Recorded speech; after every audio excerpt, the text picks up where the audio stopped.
Jason, a young African-American lawyer, had just finished a long and exhausting day at the office. He had spent the last 12 hours preparing for a high-stakes case, barely taking a moment to eat or rest. As he stepped out of the towering office building, the cool night air hit him, offering a brief moment of relief. He loosened his tie and glanced at his watch, 11:45 p.m. Too late for the subway, and walking home wasn't an option. He pulled out his phone and ordered a rideshare, as he had done countless times before. Jason lived in an upscale neighborhood, the kind of place where gated homes and manicured lawns were the standard. He had worked hard to get there, overcoming obstacles that many wouldn't understand. The city streets were nearly empty, save for the occasional pedestrian hurrying home. Jason sighed, rubbing his temples, thinking about the long day ahead of him tomorrow. He had no idea that tonight's ride would be anything but routine. After a few minutes, Jason's phone buzzed with a notification his ride had arrived. He spotted the car pulling up to the curb, a sleek black sedan with the rideshare company's emblem on the windshield. Jason took a step forward, raising his hand slightly to signal the driver. But as he approached, something felt off. The driver, a middle-aged white man, peered at Jason through the windshield. His eyes flickered with hesitation, and instead of unlocking the doors, he hesitated. Jason noticed the slight tension in his grip on the steering wheel. The driver finally rolled down the window a few inches. "Are you Jason?" he asked, his tone cautious. Jason nodded. "Yeah, that's me." The driver didn't respond immediately. Instead, he glanced at his phone screen, checking the destination. His lips pressed into a thin line. "Where are you heading?" Jason frowned at the unusual question. Drivers usually didn't ask for confirmation beyond the name. "Just heading home," he said, keeping his tone neutral.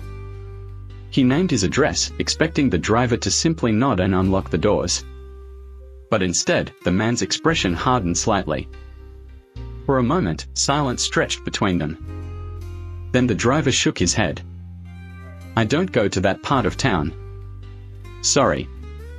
Jason blinked, caught off guard. "Excuse me." The driver shifted uncomfortably in his seat. "I've had bad experiences there," he muttered. "Not safe for me." Jason felt his stomach twist with frustration. He knew exactly what was happening. His neighborhood was predominantly white, full of professionals and families. There was no reason for the driver to feel unsafe. But Jason had heard stories like this before, black men being denied service, questioned, treated differently. He had just never expected it to happen to him. He kept his voice calm, though irritation simmered beneath the surface. "It's a well-lit residential area.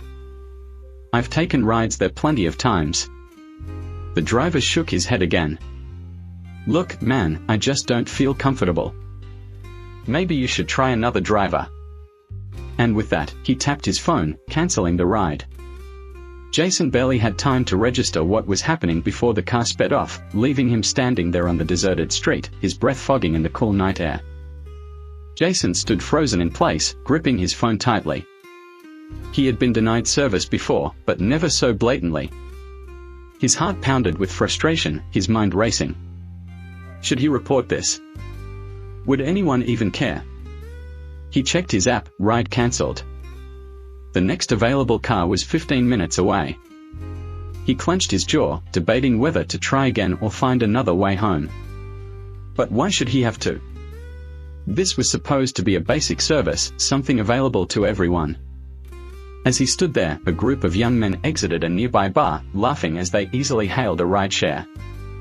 None of them had to explain their destination. None of them were left standing in the cold.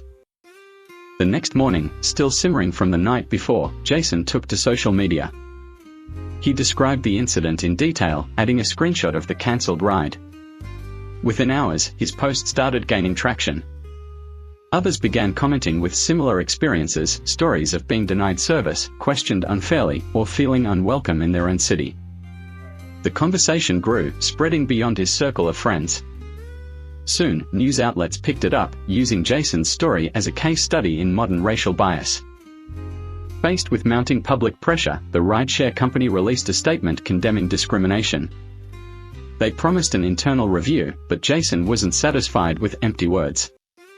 He pushed further, demanding real accountability.